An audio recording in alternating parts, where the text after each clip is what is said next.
Hi everybody, my name is Pascal Maillard and I'm going to talk today about joint work with Elliot Paquette from Ohio State University on a class of interval fragmentations with interaction between the fragments. This talk is based on two articles referenced at the bottom of this page. Let us start with the simplest interval fragmentation process that you can think of. Let us just consider capital N points chosen independently at random in the interval 0, 1. One can construct these points using an interval fragmentation process. For this, we choose the points one after the other according to the following rule. Given the first n-1 points, consider the n fragments of the interval 0, 1 delimited by these points. Now choose one of these fragments with probability equal to its size. Add a point uniformly at random inside this fragment. Now iterate this capital N times. The collection of points thus obtained then has the same law as capital N independent points uniformly distributed in the interval 0, 1. We call this process the uniform process.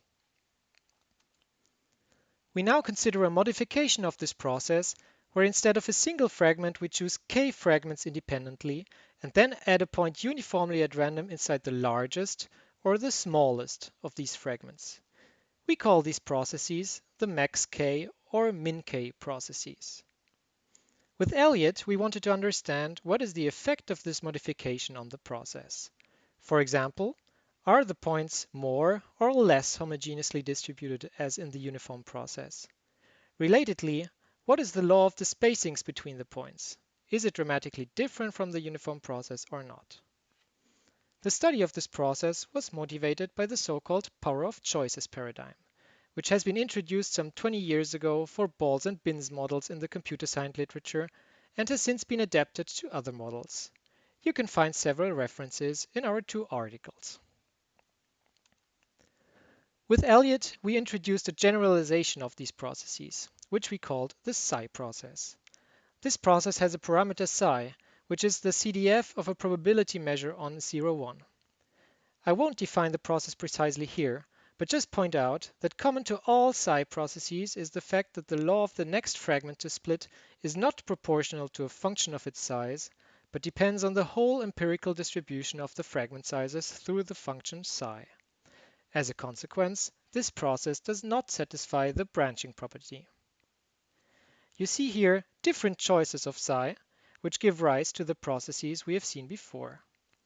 One can also obtain the so-called Kakutani process, in which always the largest interval is split at each step, and which can formally be seen as the limit of max k processes when k goes to infinity. Let me briefly tell you what is currently known about the psi process. The existing results revolve around two objects. The first is the measure μn written here, which is the empirical distribution of the fragment sizes rescaled by n. The second, μn, is the empirical distribution of the positions of the splitting points. It was proven that the first, μn, converges almost surely as n goes to infinity to a deterministic probability measure mu psi, whose density satisfies a certain ODE. The second result is asymptotic equidistribution of the splitting points, meaning that the measure μn converges almost surely as n goes to infinity to the uniform measure on the interval 0, 1. This was shown by Matthew Younge for a fairly restricted class of processes, and in full generality in a recent paper of ours. I should mention that both results shown here assume some mild regularity assumptions on psi. These assumptions hold in particular for all max k and min k processes. Let me now present you some ideas of the proofs of these results. The starting point is a good observable of the process. In order to define it, it is best to embed the process in continuous time. So we let the points arrive according to a Poisson process with rate e to the t. We denote by S1 to Snt the sizes of the fragments at time t, where nt is the number of fragments at that time. We can then define the function at of x, which is the size-biased distribution function of the rescaled fragment sizes. This means that we sum the sizes of all fragments of size at most e to the minus t times x. This is a family of CDFs indexed by t and one can show that this family formally satisfies a certain stochastic evolution equation written here. The equation has several terms on the right-hand side. The first is due to the rescaling. The second term is the expected increase of the function due to splitting of the fragments. And then there is a certain noise term, mt. The stochastic evolution equation is recalled here. Note that it is non-local because of the integral and non-linear because of the function psi. It is therefore quite a nasty beast.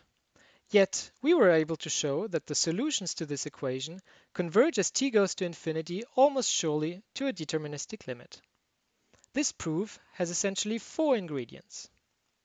First, we show that the deterministic evolution, which we obtain by removing the noise term here, converges with respect to some magic norm that we were able to find.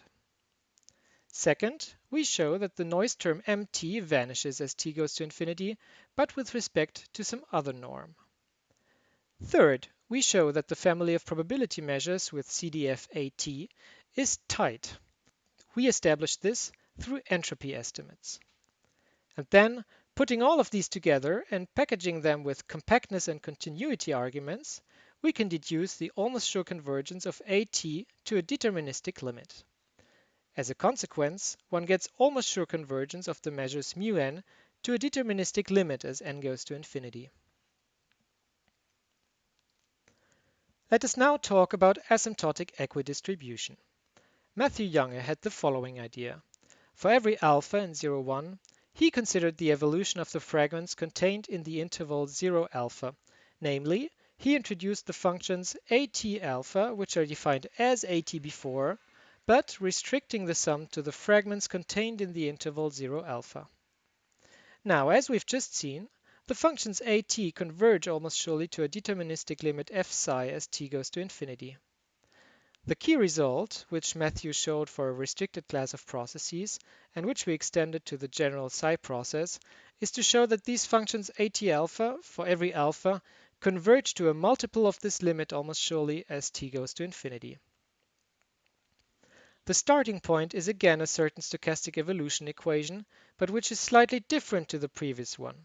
It is now a linear equation in at alpha, and the original function at still appears right here.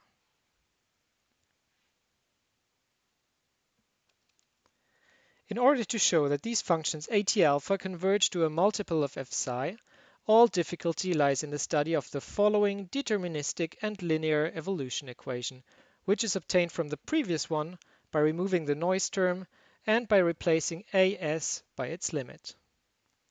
This equation is an example of a growth fragmentation equation. This class of equations is pretty well studied in the literature.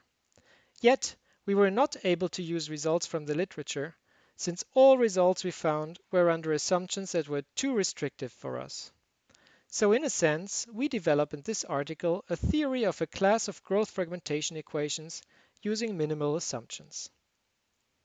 Here is the key result in our article, which is used to show convergence of the functions at alpha. There exists an ergodic Markov process on 0 infinity with stationary measure df psi such that the following holds. If ft is a solution to the above equation, such that for each t, dft is a probability measure which is absolutely continuous with respect to df psi, then dft is the law of this Markov process at time t started from df naught. This Markov process is in fact known. It describes the evolution of the size of a so-called tagged particle in a related growth fragmentation process. It also belongs to the class of piecewise deterministic Markov processes. Our proof techniques therefore might be interesting for researchers in these areas. Let me now give a brief outlook.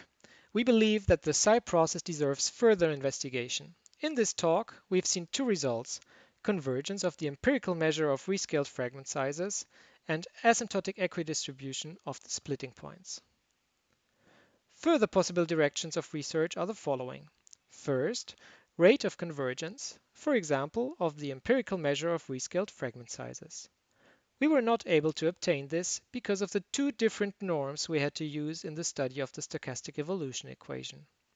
Second, the evolution not of typical fragments, but of the largest, or of mesoscopic fragments. We also think of several natural generalizations of the process. For example, one could consider general splitting rules. As an application, this would allow to study a multidimensional version of the process where a hypercube is split into 2 to the d hypercubes with d the dimension of the space. As another example, instead of starting from the uniform process and considering its psi deformation, one could start from general, maybe self-similar fragmentation processes. I would be happy to hear any idea that you might have and invite you to share your ideas in the discussion session on Tuesday. With this, goodbye and thank you for listening.